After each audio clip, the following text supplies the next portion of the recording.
The calendar tells us it's spring. We have green shoots coming in our pastures. Our cattle or livestock know there's green grass out there. They're tired of eating stored feeds from all winter. We're tired of feeding stored feeds from winter. And if our cattle are on a single pasture or our livestock are on a single pasture, they get to decide when to initiate grazing each spring.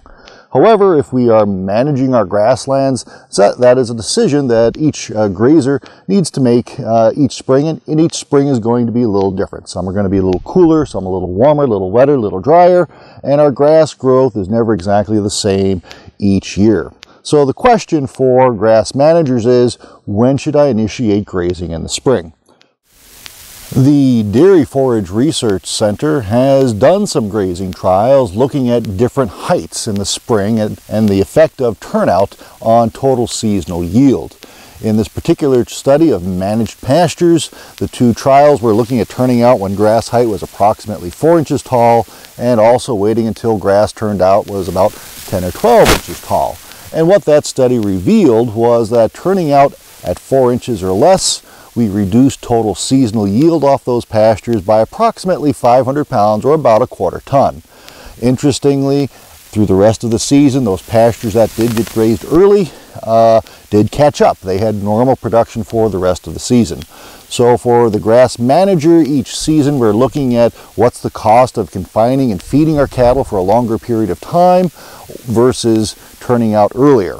If feed is low, perhaps keeping our cattle in and not letting them turn or begin grazing is a better strategy. If feed is more expensive, we might need to wait until we get to that 4-inch height.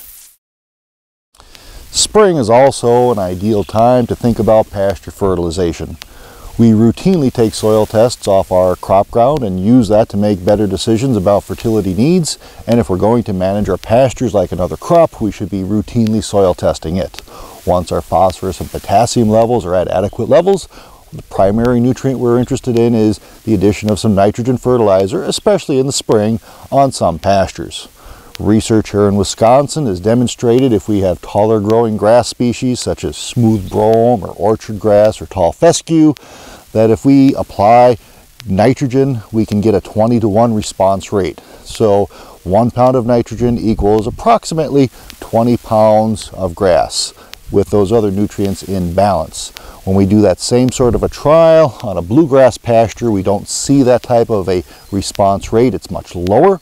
And so then we may not think about fertilizing our bluegrass pastures. The other part of this is the cost of nitrogen relative to the cost or value of hay or supplemental feed. But we do see that nice response rate. We don't see a great response rate in July. And once again in the fall might be another time to think about a nitrogen application to our grass pastures. Now our one caution, of course, is if we are managing for legumes, we need to be maintaining that total annual applications at 100 units of nitrogen or less with no more than 50 pounds of nitrogen in any single application.